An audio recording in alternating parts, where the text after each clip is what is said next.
What? Okay, so this is Classroom Matters. Yeah. And so we could do. We could come up with some clever name Yeah. Mm-hmm. easily. We would have years of material. You and I would be really Education. funny I too. know. We would be funny. We would be because we are hilarious. funny. We may be the only people that think that, but it doesn't matter. It's our Right. I mean, we're podcast. laughing. Why does it matter? Now I'm going to have to get serious. Yeah, that's the name of it. Why does it matter? Yeah. You'll have Classroom Matters. Doesn't and then really Why matter. does Really? Yeah, that's good. Doesn't matter. Yeah, we'll have the counter. We'll have Not the, really. Yeah, we'll have the counter to Yeah. it.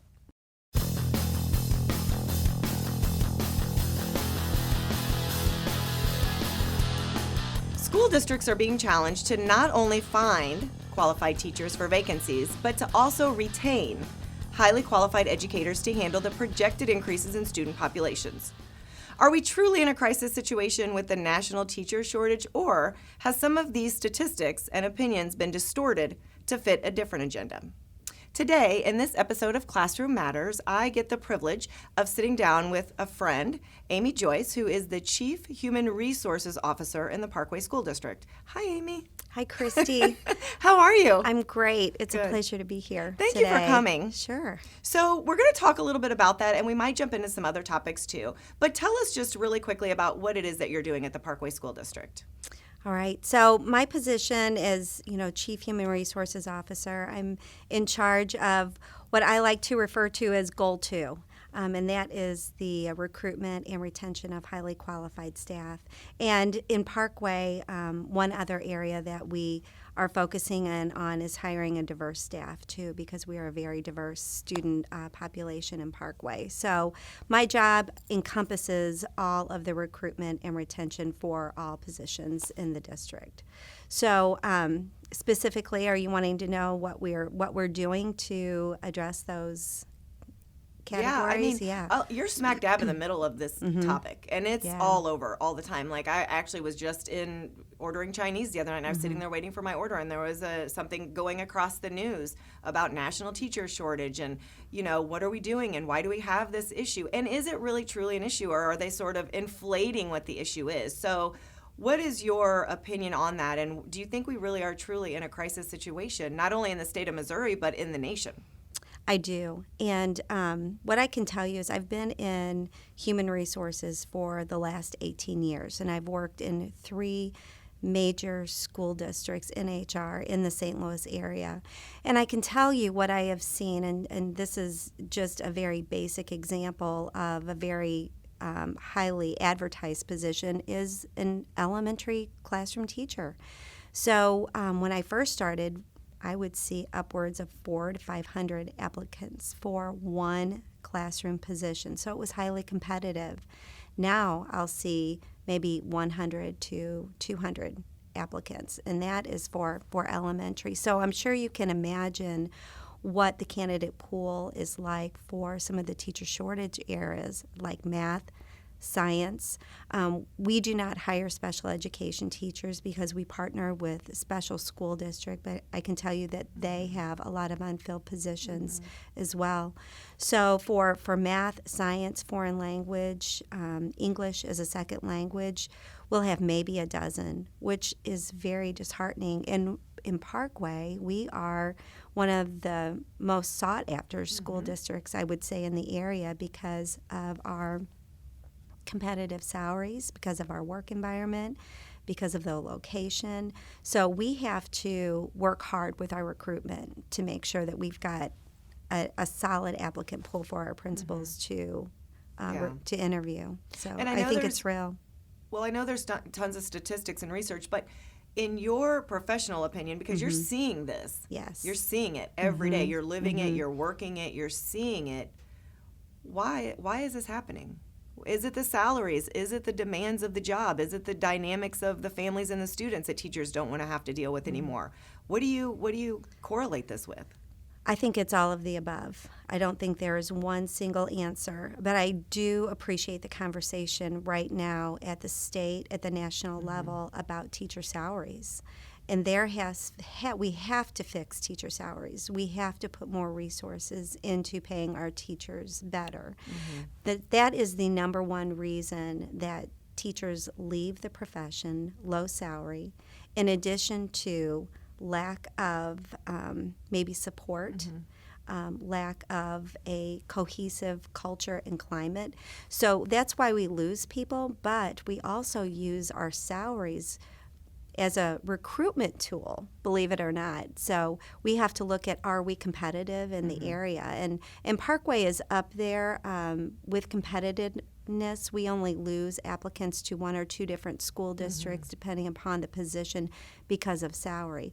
But I think salary is a major factor, and I think work environment too. Schools are changing, and the needs of the students are changing. And being a teacher takes a very special person to go into the classroom every day and have a class, sometimes 25, maybe 30 students, and getting to know each of them individually, what their needs are, what their backgrounds are.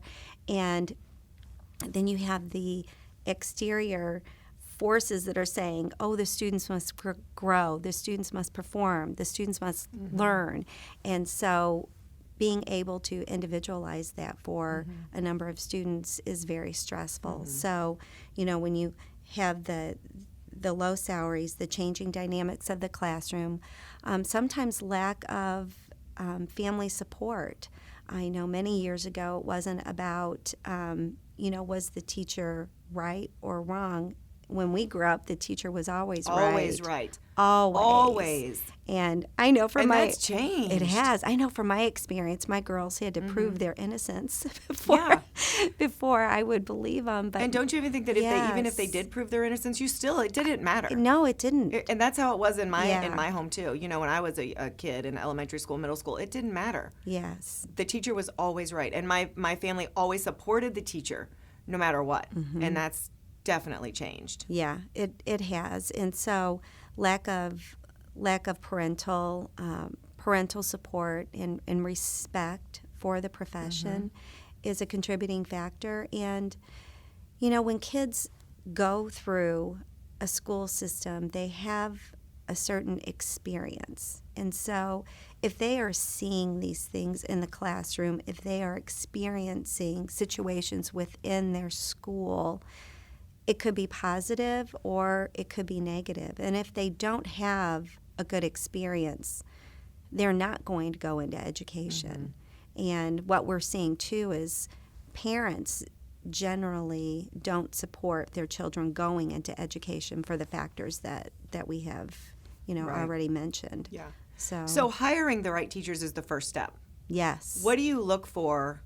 Because I know a lot of our listeners are going into education. They're students right now, taking courses to be in a teacher prep program at a university. Right. So, or older people that have decided that maybe this is their path. Sure. So, you do a lot of interviewing, helping administrators interview. What are you looking for in a qualified teacher?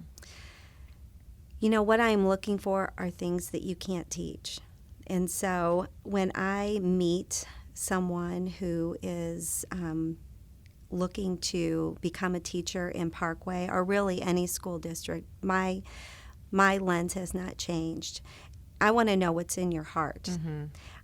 For me, that knowledge and that skill, those are things that you can teach.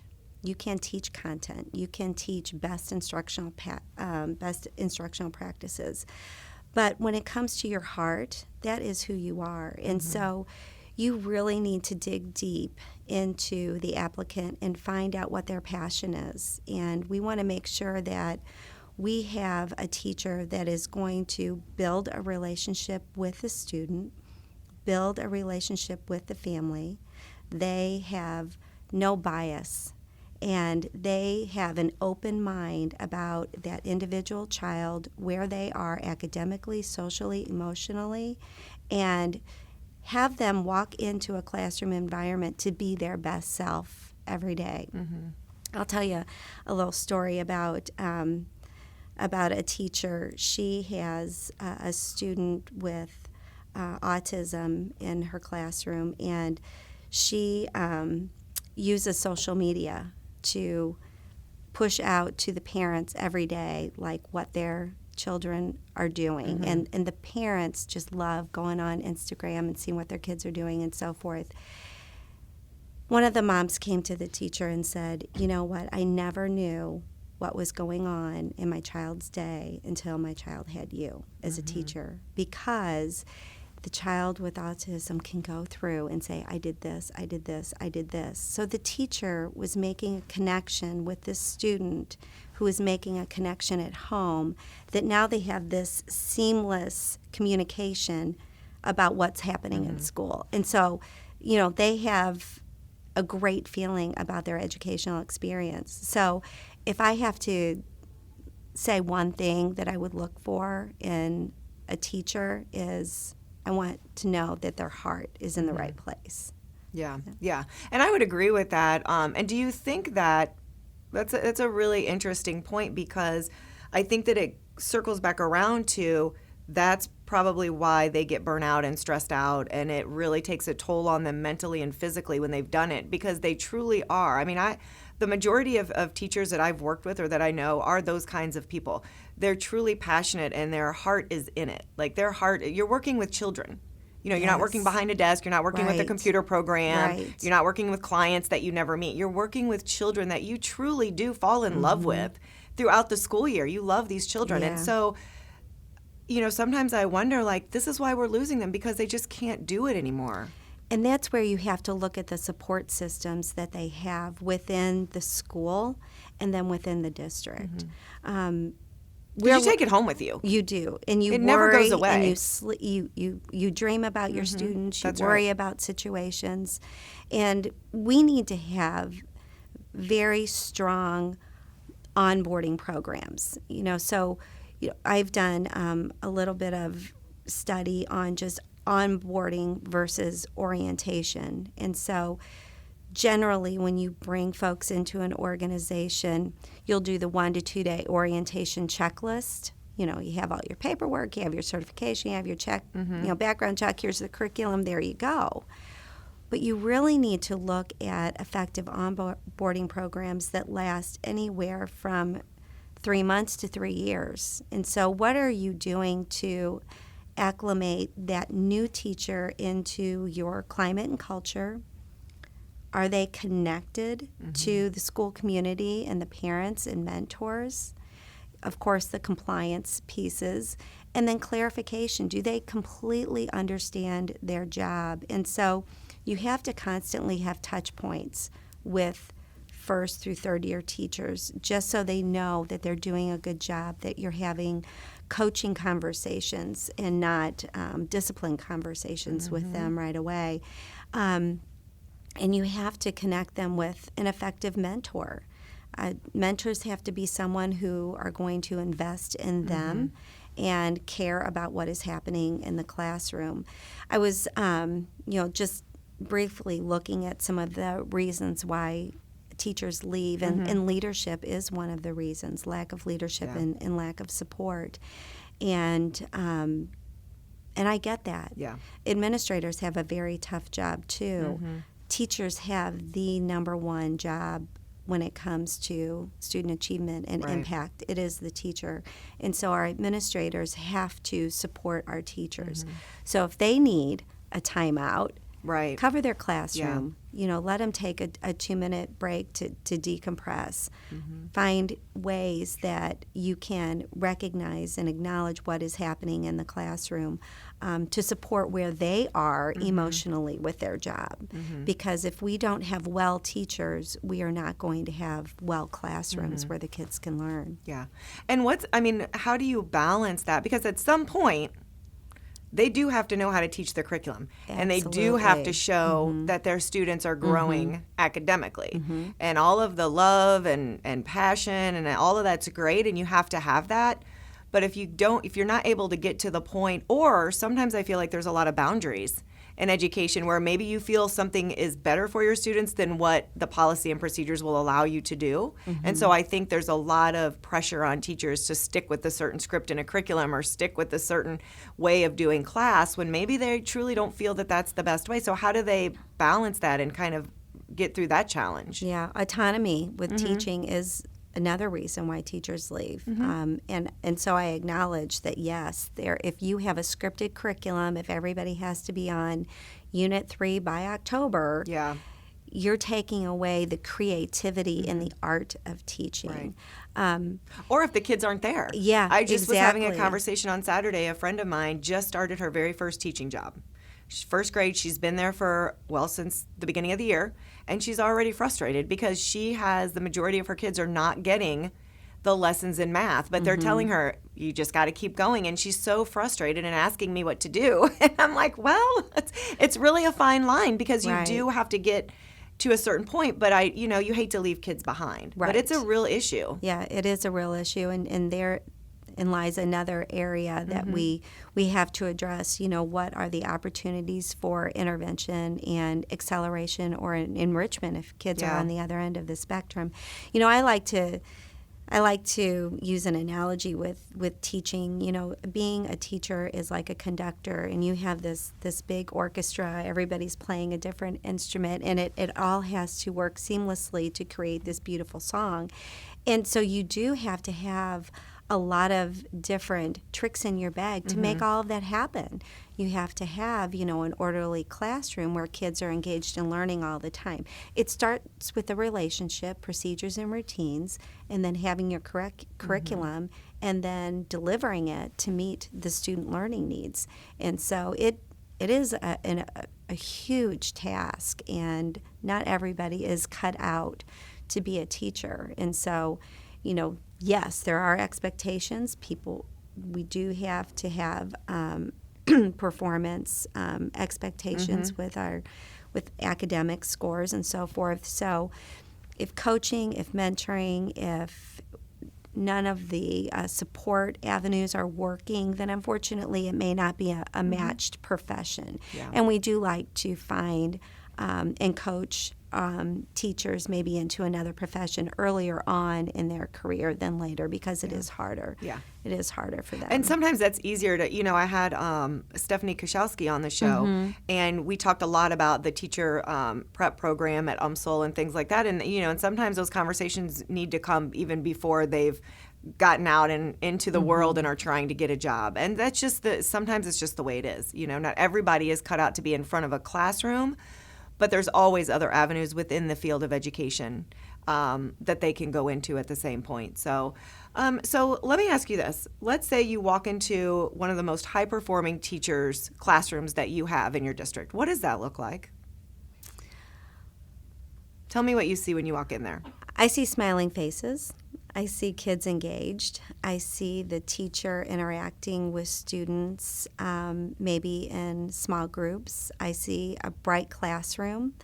I see learning objectives. I see kids talking to each other about what they're learning. I see kids wanting to share with you what they're learning. The classrooms that are the most engaging and the most productive are when kids light up and say, hey, can I share with you what I'm doing? Can I read to you? I learned this, It's a place where kids can take risks, and they're not fearful of participating. Kids feel connected with other kids. They're happy. So those are the classrooms that you just get a great feeling when you walk in. So, and we're definitely then moving away from the traditional teacher, sage on the stage, kids all sitting in desks with their heads down working at we're really past that, aren't we? We are past it. We should be. We are past it. And if you were to walk into one of a classroom that has flexible seating, it looks like a lounge. Yeah. I mean, you could have, just these little couches, these little, mats that kids could sit on. You might have some high top tables. It's all about understanding that we do not all learn the same, and we don't feel the same in a classroom environment. So kids might want to lay on the floor and do their math. That's okay. What is the end game? Right. We want kids to grow. Does it matter if they're sitting in a desk or sitting on the floor. No, it really doesn't matter. Do you have a hard time with that concept with some veteran teachers because they're so in their mind that that is not what schools should look like? Yeah, and even myself. I mean, Me I've too. been around a long time, so I walk. I'm like, what is going on I know. in here? You know, is it It's too nap loud. time? Is it nap time Right, yeah. in the sixth grade classroom? Right. Exactly. So, yes, there is a mindset. It is. That you have to move beyond. But Yeah. I think we have some very innovative teachers that are dabbling with the flexible seating and how it works, what expectations you have to have for the Right. kids, you know. So I try to get in classrooms when I can. Unfortunately, I don't very often, but when I do, it just is amazing to me, the environment that teachers create. Another thing that I've learned about are the flipped classrooms. Oh, we just did an episode on that. Yeah, Yes, it's so wonderful. Yeah, so my daughter is a first grade teacher, and she and her teammates flip classrooms all Yep. the time. So if they're doing a unit on the medical profession, you know, she's making an operating room, That's she's right. making the triage room, you know, so it's really giving students a real life experience. If you can't take them to a hospital, then you create the Right. hospital. Right. And I was just amazed at the flipped classroom concept. Yeah, it is amazing. You know, and like I said, we just did an episode on that. My colleague Tim Gore and I talked about that for quite a while, and it's just another innovative way that we're moving forward in education because we're really teaching, and I know we've been saying this for a while now, we're teaching to kids to get them ready for careers that don't even exist yet. And we think about ourselves in a work environment. I want to be able to have productive dialogue with my colleagues. I don't want to be stuck at a desk, you know, looking at, with paper and pencil or looking at a computer, having every minute scheduled out for me. But yeah, the flipped classroom concept is amazing, and it's just a way for you to really engage and get to know your kids and for them to start exploring their passions and what they truly want to do instead of forcing them into the same little peg that everybody else, you think everybody else should be in. Right. So one last thing before we wrap up. If I was a teacher and I'd been teaching for 5 years and I was an exemplar teacher and I came to you and I said, listen, this isn't working for me. I'm totally stressed out. I don't know what to do. I feel like I'm not producing what I need to produce. I feel like I'm failing. I'm exhausted. I might be resigning. What would be your advice to me? Because I know we have a lot of listeners that are in that position. I've heard from people that are like, this is too much for me. And they're wonderful, wonderful teachers. What would be your advice? I would ask, because I'm interested right now, I feel like my mindset with school environments has completely done a 180 in the last 10 years. And so I would ask, how are we failing you? How is the system failing you? We ask how systems fail students, but we need to find out how is the system failing our employees. And so I would ask, what can we or what should we have done to support you more? Well, I would like Fridays off.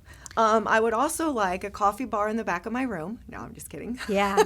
No, those things The make a coffee difference. bar might actually have helped me. Yeah, exactly. You know, unfortunately, because of the way schools are set up, we can't do a lot about Right. that. You know, about Personal needs. Yeah, you know, the 8 to 5 teach from home. Right. You know, that is a Right. However, we do have some teachers that only teach virtual Yeah, from their virtual from their teaching. house. That's the next thing that's coming through. So Yeah. creative. How great is that? Yes, it is amazing. But I think about, you know, when I talked a little bit about, you know, giving those little breaks, doing that touch point. How are you doing? Do you need a break? Is everything okay? Do we need more training, more development, just more support, checking in, offering EAP, work-life balance. It's demanding. You know, you were a teacher. I was a teacher. We're grading papers or doing things till 8, 10 o'clock at night, compromising family time. So finding out what it is and then seeing if there is a way to assist. The other thing is I think we have to be more flexible with just part-time teachers, job sharing. That, too, I think is something that we need to be open to. So I would have a conversation. We're trying to think about moving from exit interviews for when employees leave shifting to stay interviews, like why do you stay? Oh, yeah. And so talking to teachers that have been in the profession under 10 years, and the reason why I would go under 10 is because generally people, if they're going to move districts because of pay, benefits, or closer to home, it's going to be under 10 years just because of the salary schedule. Mm-hmm. But I want to know why people are staying in Parkway. What is it about Parkway that makes you stay? Mm-hmm. What is it maybe that you may have thought about leaving for?